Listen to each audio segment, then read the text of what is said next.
Hi, everyone. I'm excited to be here with you all today. My talk is going to be about unlocking the agentic web, building Web3 AI agents on Google Cloud.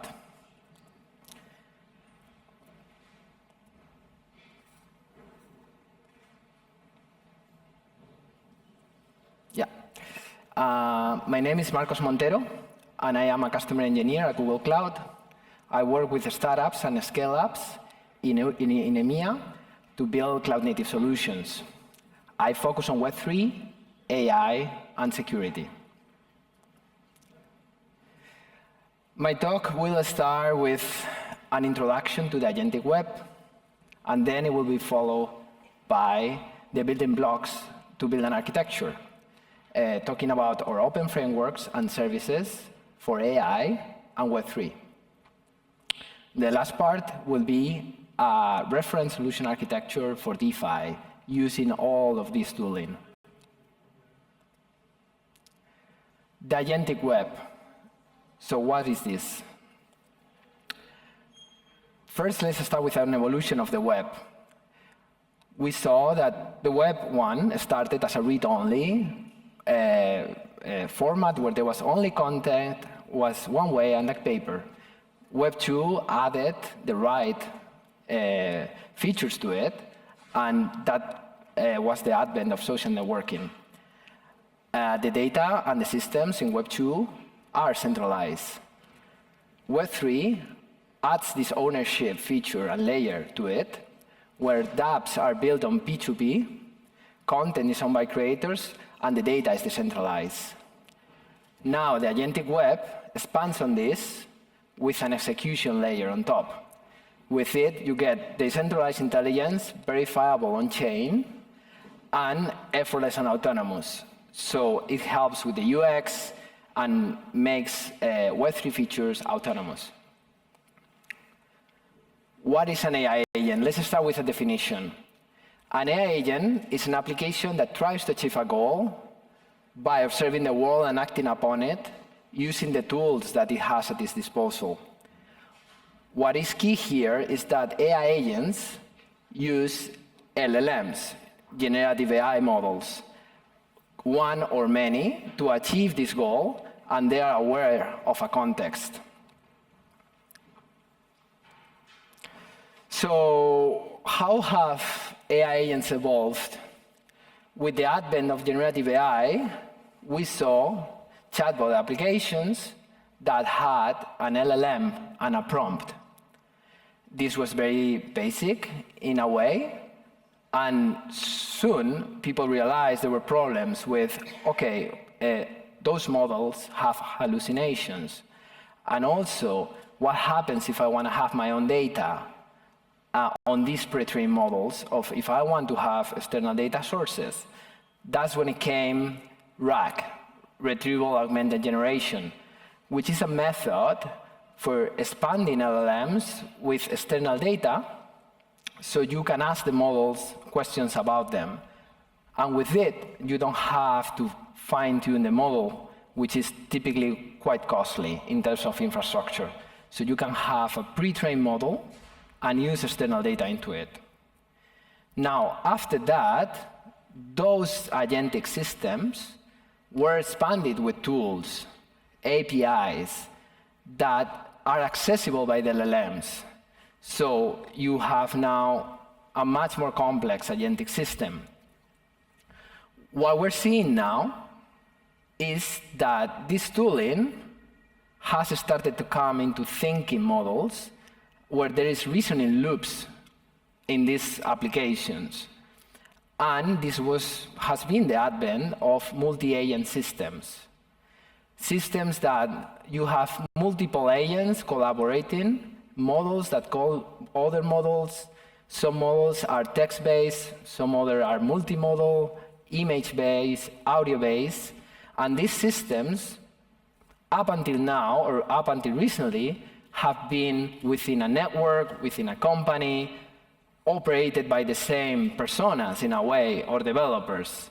What we see now is these multi-agent systems are starting to talk to each other, and we are building the frameworks for inter-agent operability, where you can have an agentic system call another agentic system and achieve a common goal.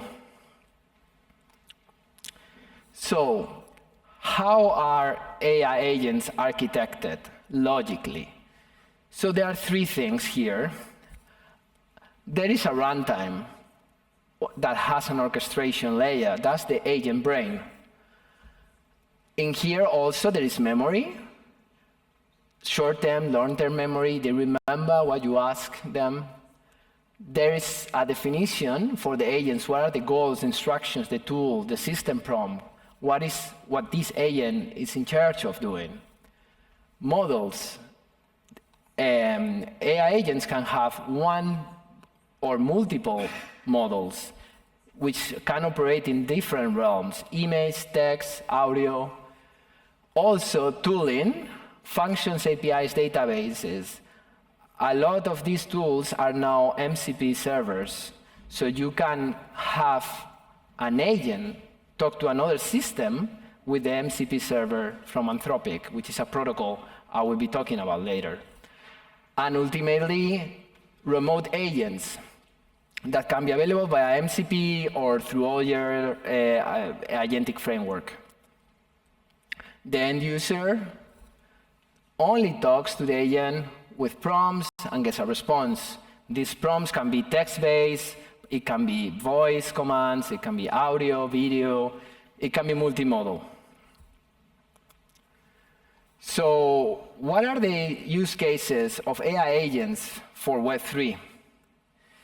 So I will be focusing on the architecture at the end, on these two top ones, but basically how you operate a wallet, how you do blockchain operations, that can be automated by an agent.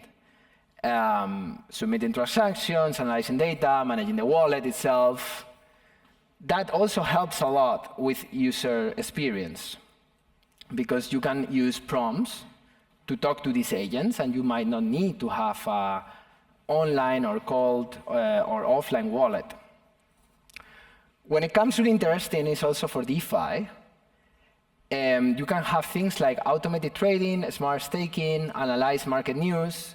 These agents can operate synchronously based on user prompts, but also you can command the agent to run autonomously a reasoning loop, or things like operate this trading strategy, do a smart staking for me, choose the best staking node so I get the most yield, execute this portfolio or trading strategy for me based on the news on real time. So that's where it gets really powerful.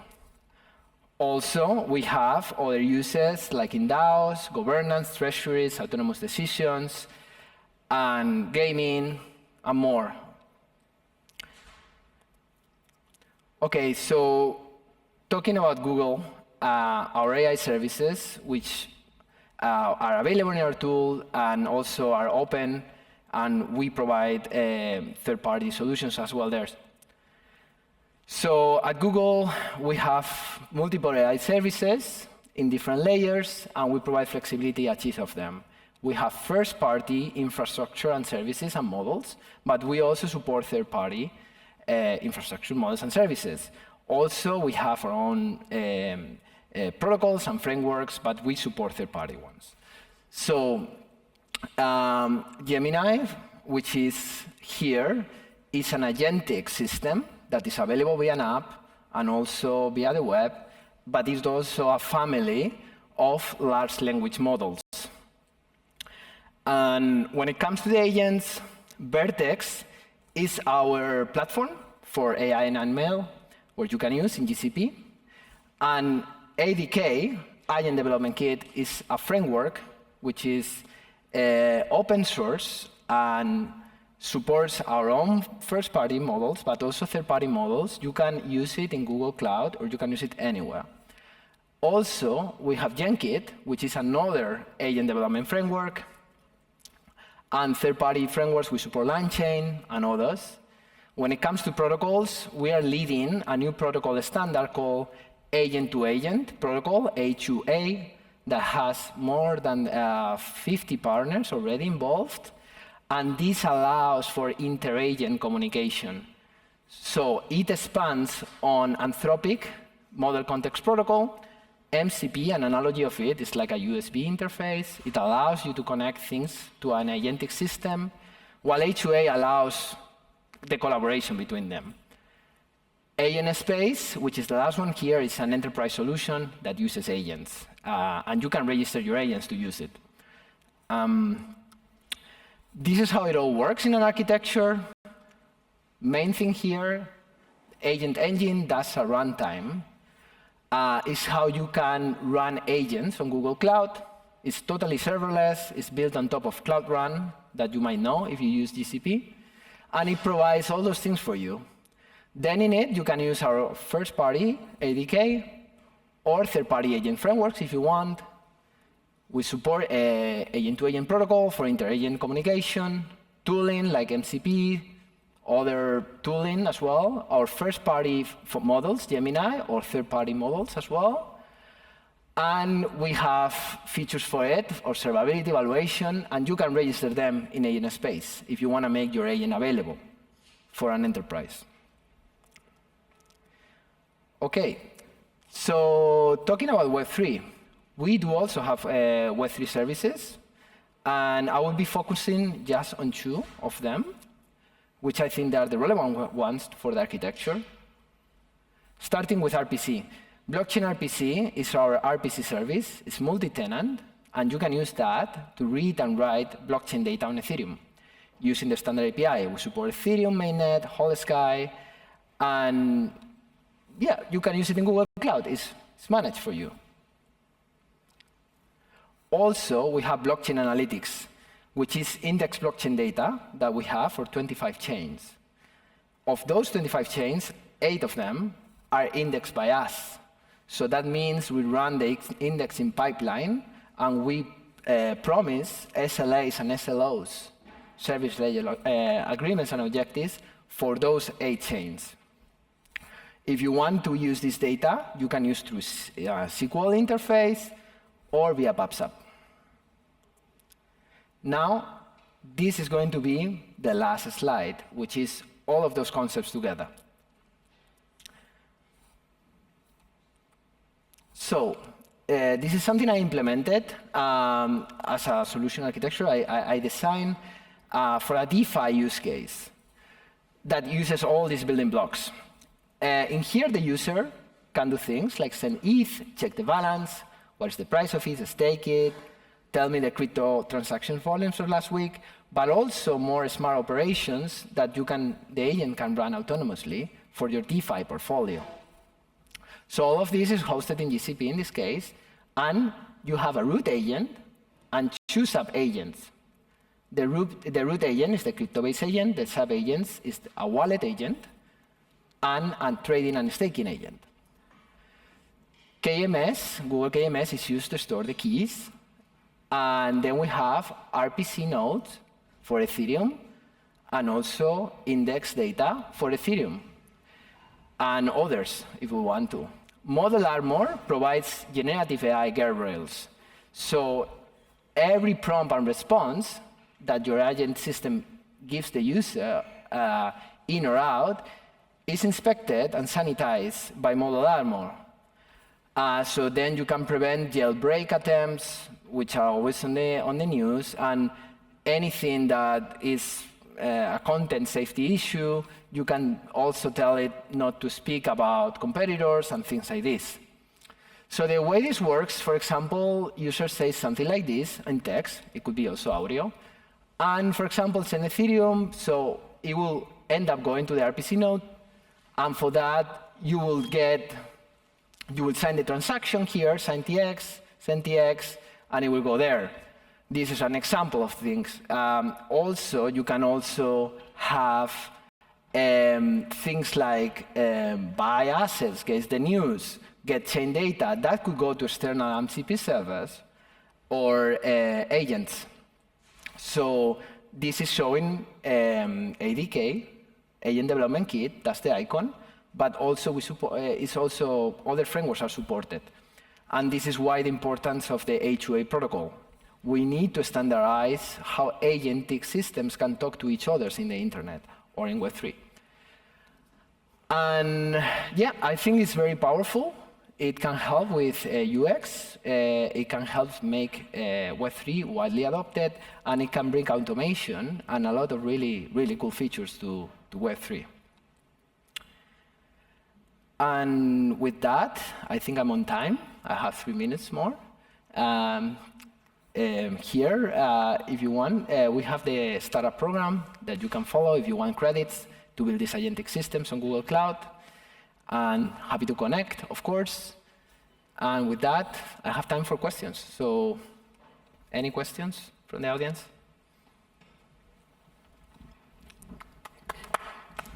Yeah? Nothing? Yeah? First, the gentleman. You mentioned 25 chains, so do you support Gnosis chain and Chiado and investments? So we're actually working on this, hopefully, and I cannot tell you just now, but we can follow after, and we would love to have, yes, Gnosis chain on BigQuery. So yeah, we can follow up on that after. I don't know what is the status, but yeah, hopefully yes. Yeah. Go for it. What's the real blocker for making it just infinite chains? Like, if you have an RPC, why can you not index that chain? Well, we have to run the indexing pipeline somewhere. So the way this normally works, you will have an RPC node, and every layer 1 or layer 2 will need to build that infrastructure so that the node is running, and then we push that to BigQuery. Because once you have BigQuery and you have a public data set, you just click and it's ready for you. But it's serverless, it's great, fantastic. There's no boot up time or anything like this, but that means there has to be a pipeline. So yeah, someone has to build this, and this is why we allowed in BigQuery for anybody to build a community data set. We index 8 of them ourselves, we run the pipelines, but also there is like up to 25 -8, so those are community chains. Any other questions? Yeah, here.